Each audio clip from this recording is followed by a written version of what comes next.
Okay, Judy, we are going to review again, just real quick, the D and D7 shape is what we're going off of. And just to review let me see if I can get that for you. Okay, awesome.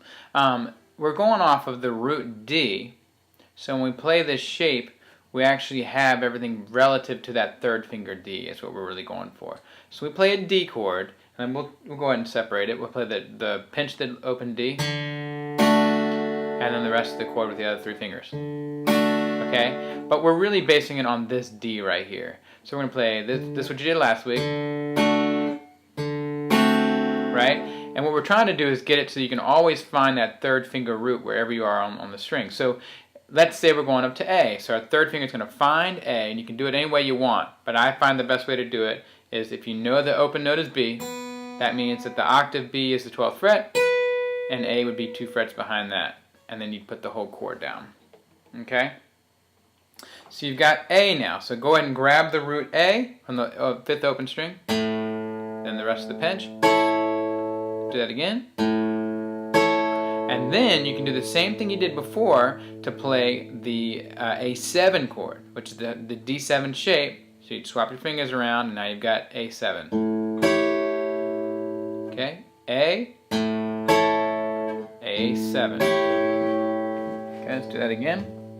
How do I get this? There we go. A, A7. A, A7. Okay? Do the same thing on E. So our third finger finds E on the 2nd string. Put the chord down, and you can go ahead and just separate the notes if you want. We got a low E on the bass note, and then E7. E, E7. Okay? And one thing I showed you earlier was, let's just take a second and review. These things are stacked up on each other. They're still the notes of the arpeggio, but they're in a different order. So you got the A, the D, and the F sharp. Okay? But if I have you separate the notes and you get that MBC sound, we play the 3rd string first, and then we play the 1st string, and the 2nd string. Okay?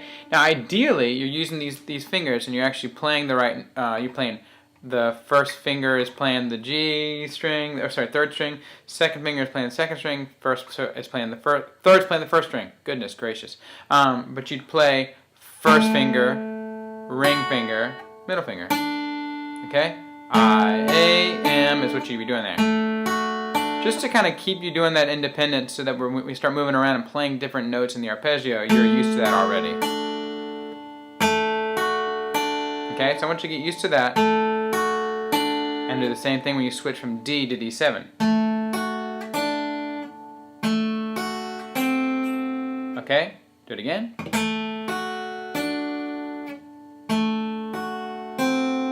And then once that feels good, go ahead and move it up to the A and do the same thing.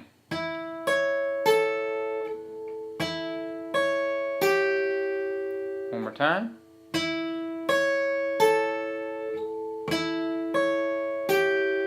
Alright, and do the same thing on E. So 3rd finger finds E, put the rest of the chord down.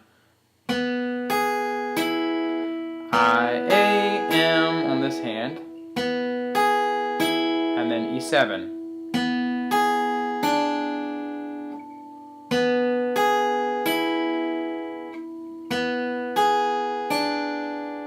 Okay, hopefully that makes sense. Let's try the whole thing one more time though. On D, because we know D, we're going to play the D7. Do that again. And let's switch to D7.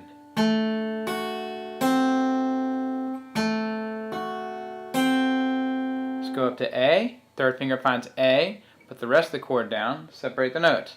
Do it again. A7.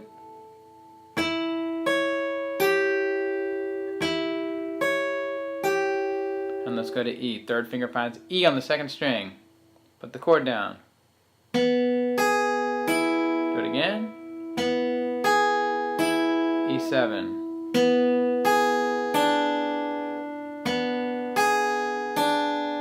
So hopefully that'll help you out. In the key of A, what's going to happen is we'll play the A chord first. go to the 4 chord. And we'll go to E, the 5 chord. 4 chord. A chord. Nice D. Okay, so it's going to feel a little bit out of order right now because we're starting on a D, but that's because it's all relative to that D and D7 chords. That's why we're doing it that way. Hopefully that makes sense. Hopefully that helps a little bit. Just basically getting a movable chord so that it feels good, and then we'll start working on this piece of music here, which is appropriately called exercise number 3. How creative. All right, I'll see you soon.